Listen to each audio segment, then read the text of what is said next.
Hello, my name's Alyse PriceTobler and I'm absolutely thrilled to be a presenter on the Guardians and Gatekeepers conference, and thank you so much for inviting me. And I would like to tell you a little bit about myself. I'm an adult survivor of severe parental alienation, and I'm also a psychotherapist and a counsellor. So PA is my whole world, and today I'd like to speak to you about the connection between abandonment and parental alienation that I feel has walked with me the whole of my life. Now, everyone worries about being abandoned on some level at some time in our lives, and our basic survival need is that we will not be abandoned, especially when we're young and helpless and needing a secure attachment bond with our parents. For a child of parental alienation, the main factor fueling our abandonment is our fear of being rejected by our parents. And when one of the two people who are our parents and have our lives in their hands start fighting in front of us, and then they choose to separate, this makes our world unsafe and highly unpredictable. Not to mention that they're also teaching us that fighting is the new normal, and we're now not seeing loving communication between adults. That all stops. We don't know what that looks like anymore. Can you imagine for 1 minute what that might have been like to have that happen? For many of us, the day that our parents' marriage ended was the day that a wound began within us that would bleed for the rest of our lives. I was 3 when my father left, myself and my 2 younger siblings, and we've never known anything apart from severe PA. After he left, there was a 25-year gap between the time that I last saw him and the time that we were reunited. And I've got to tell you, I missed him. I loved him every single day of my entire life. Having him gone was not what I wanted.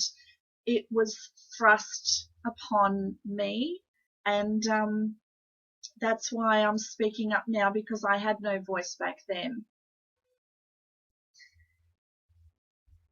We had contact visits sporadically, however, until I was about 6 years old, but constantly I was told during these times by my alienating mother that we may be taken, kidnapped, never seen again.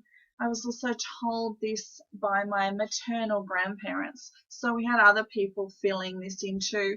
I was the oldest, so I carried the money and I carried the phone numbers to call someone if this was to occur when we were actually out on contact visits. So eventually we were too terrified to actually go out because of what we were being told. And my father shared with me recently that the reason why he stopped having contact visits with us wasn't because of the level of violence that was aimed towards him if he came back. It was more about the looks on our faces when he saw us, when he came to pick us up, and how devastating that was for him. He knew that there was a lot going on, that we were being told things that weren't true, but he didn't know how to combat that. So for our sake, he said that he chose to actually leave at that point. And when he told me this, I could tell he was so emotional and so heartbroken, and he was almost in tears. This is years and years and years later that this emotional is still alive within him, and it's still alive within me too. We lived in a world of hypervigilance, and when we'd return home from contact visits, we would be alert to the fact that potentially people could follow up the contact visits to find us and potentially take us away from our safety.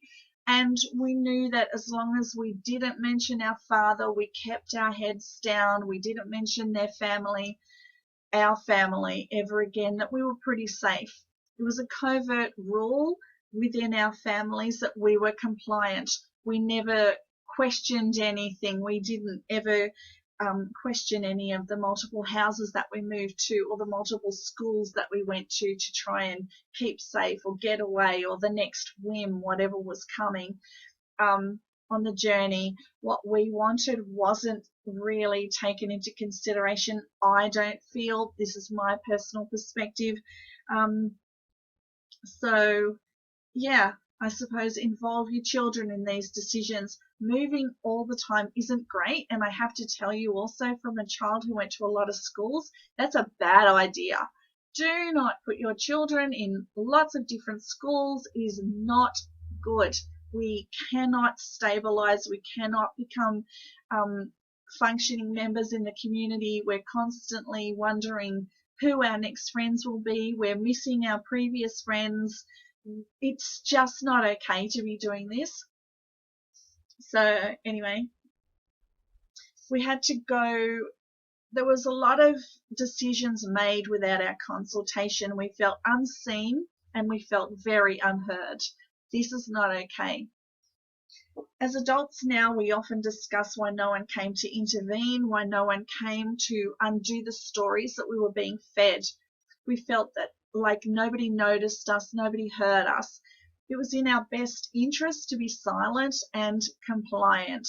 And like I said, we do not mention our father at any point. Crying over the huge grief of losing my beloved father was not allowed. We were not allowed to speak about that. It was like he was dead. This has been the story of my whole life, and I know it's hard to hear, but as an adult survivor of PA and now a professional psychotherapist with a master's degree, I've made it my life to be the voice or a voice for alienated children out there. And I think it's time that we stand up. That's why I'm working in partnership with Dawn, who's another adult survivor just like I am. And we're standing up because both of us are professional and we want people to know that it's okay. You can have a voice, you can move on. There is help out there for you and you will get through this. And I know that there's a lot of people out there who aren't speaking. They talk to me, they know that I'm a survivor myself, so they often will tell me they're not going to stand up and they're not going to speak. They don't know if they ever will be able to. So often when I work with clients now, they also have no voice, and they often tell me that it's not safe for them to have a voice. They're always very worried that if they speak up, the alienating parent may be hurt. This is to do with all of the cult-like behavior and the psychological enmeshment and splitting that we've been exposed to. So this also is what I'm researching and looking into for healing for myself, and I'm trying to look underneath the pervasive fear of abandonment relating to severe PA and what I can potentially do to find the strongest antidote because of our patterns being so severely affected by all of these terrible things to do with our nervous system and what we've been told and everything. So that's what my research is about. It's all related to the divorce and abandonment feelings. So our normal systems spin into a state of hypervigilance when we're exposed to these sort of things. This spins us into a really, really difficult state, and it bonds us even more to the state of abandonment, leaving us with potential unmet needs that can manifest into chronic lifelong woundings that get stuck in our life, into our nervous system, and hold us hostage right into adulthood. We often grow up not understanding boundaries, looking for safety everywhere we turn. Being present to life isn't something that we had the luxury of, as we always felt growing up as that we were on the run from a monster. We often had little or no sense of self and often couldn't tolerate difficult emotions and situations, leaving us with internal sensations and emotional pain that could often at times become quite unbearable. And this is why I've gone into the field of psychology, because that pain is what's led me into here to find the answers.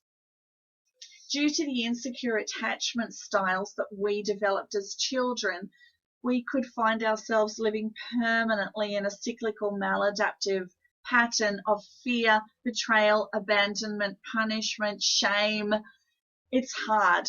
My work now as an adult survivor of PA and a professional psychotherapist has been to try techniques on myself and my siblings to try and unlock the keys to healing, to break us away from the patterns that we've been taught, and to find solutions for other adult survivors to operate in the world who weren't taught safely to navigate in healthy ways. This is really important. This is all I do. This is all I think about when I'm not in practice.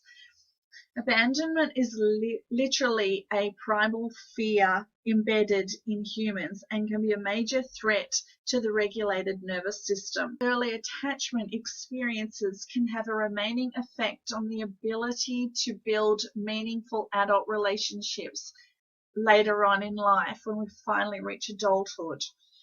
Suppressing our emotions and voices for one moment longer is not okay.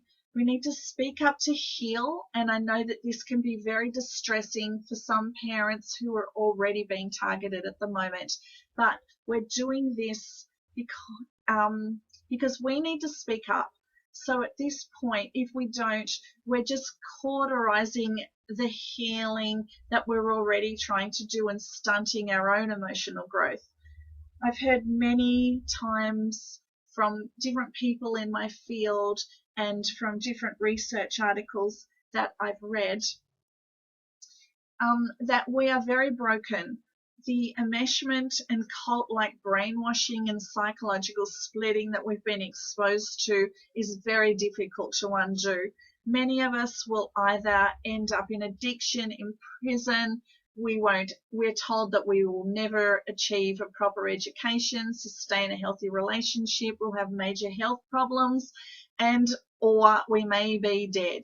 So on behalf of all the children and adult survivors out there, Dawn and I are asking you all for your help to please change the pessimistic conclusions that are being drawn for us, and please try and stop the fighting that we're seeing in the court systems, and just we really need to start hearing the voices of the adult children, because we are your children. And if you're not listening to us when we're young, we will come back and we will be having these really hard conversations with you, and you aren't potentially going to like them. So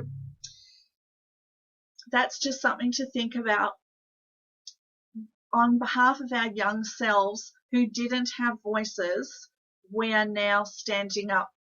This is our message to all of you who are trying to stop the child abuse that is parental alienation. I'd like to share with you all that what you're doing and how you're going about it doesn't seem to be working. It's also coming across as very upsetting and unhelpful. The last thing that the children need is to hear more arguing.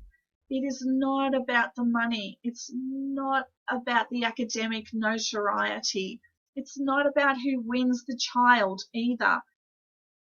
Children are not your property to fight over. Your job is to help your children to discover the skills to function primarily with strong feelings of trust, security, empathy, and love.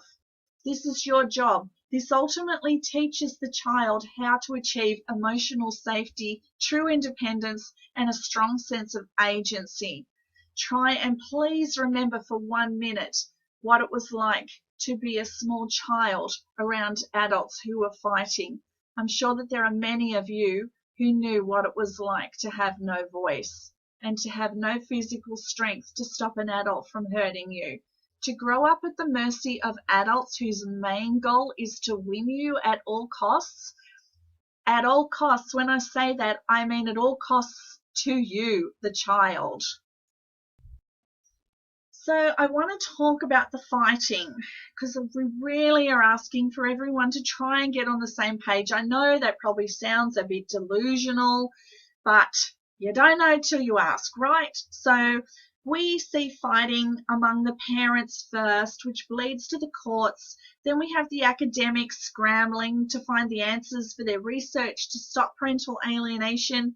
And when they find great facts to present, we hear them fighting among themselves about terminology and who's more correct in the field. And the things that they're saying about each other is just absolutely heartbreaking. And all of this energy is going towards that. And I feel like that energy should be going towards helping the children and these getting through these divorces and it's just all of this huge, big attention being taken off where we really need to be shining the light. Then we hear other stories about whether PA is actually real. And meantime, the children and the adult survivors are watching. We're all watching. And the children and the adult survivors with limited to no voices, we're all watching you fighting. And as Marshall Rosenberg would say, we need to connect, not correct. We need to shine a light back onto the children and their alienated families. And I'd like to talk for a moment about the family members caught up in the alienation. After 25 years away from my dad and his entire family, who knew and loved me and my siblings as a toddler and as young children, I can't even imagine what that must have been like for them to have never seen us again. So until for 25 years later. So I reconnected not only with my dad after 25 years, but my remaining uncle on my dad's side. And he was alienated from me completely after the divorce. And the first thing he said to me was, "I've missed you my whole life. And I've thought about what you must have been like on all your birthdays and Christmases. And we've missed you since." And he burst into tears. And this is something that I think everyone's forgetting about. They're forgetting about the grandparents. And during this time, and the uncles and the aunts and the cousins, and during this time of alienation from my dad, my paternal grandparents both died. My dad's other brother died by suicide, and we have no idea who or what or where anyone else is on that side of the family. And what was that like for them, having never seen the three of us growing up at all, when we were actually 50% part of their family? Like, what must it have been like for my grandparents to have loved and bonded with us, to have never to have seen us again? How was this allowed to happen? I'm talking about 1970, and I want to know why in 2020 are we still repeating this devastating pattern? Not only that, I've been told it's now a $50 billion a year industry. Now, I don't know about you, but that's just absolutely terrifying news, and I'm very, very emotional about that, and I just cannot fathom it. Like, you think of all the things that were happening to us back in 1970, and they're actually still going on. So what is that saying about our industry? So it's really, really interesting, because the other thing that we always hear is, why don't you just get over it? Now, I want to tell you, I want to say to you that we are trying every single day to try and get over this. But when you've had all these people removed from your life, taken out of your life, and then all the time you're reminded about it for every single event, funeral, whatever, weddings especially difficult, funerals horrible.